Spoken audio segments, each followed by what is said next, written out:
Panig ng Kamara, nagdesisyong ipagpatuloy ang ikatlong araw ng BICAM. Ito po ay sa kabila ng anunsyo ng panig ng Senado na pansamantalang pagsuspinde sa deliberasyon. Mula sa PICC, may report si Kate Renya live. Kate?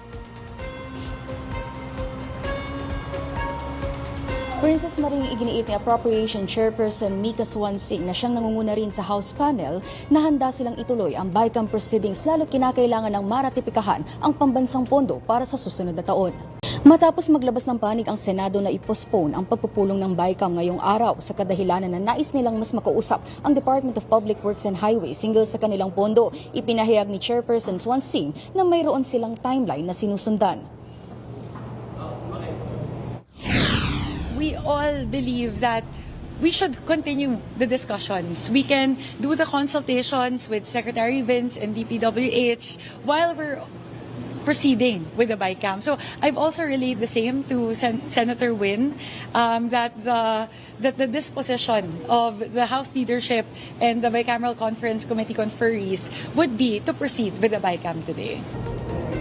Ayon kay Swansing, lahat sila ay may paninindigan na alisin ang overpriced items ng DPWH. Sakaling hindi masunod ang naturang timeline na pagpasa ng 2026 budget, maaaring makaapekto ito sa bansa. Po ni Secretary Vince kahapon na isa sa mga pinakamalalaking posibilidad ay maging unimplementable po yung project. Ibig sabihin po, imbis na pakipnabangan na po na ating mga kababayan, ang mangyayari po, hindi po mai-implement yung project. So, siguro po, quinantify naman po natin kahapon, 9,900 projects affected with a total amount of 406 billion pesos.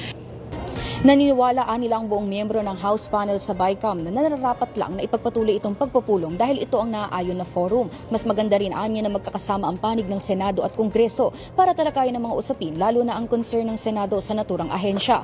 Nilinaw rin ni Chairperson Swansing na ang nais lang ng Senado na magkaroon ng mas malalim na usapan sa DPWH at hindi ito inaalis ang Kongreso hinggil dito. Binigyang diin din ng mga mambabatas na present sa ikatlong araw ng pagpupulong ng BICAM na hindi nila hahayaan na magkaroon ng reenacted 2026 budget, kaya binibilisan na nila ang pagproseso para agad maipasa.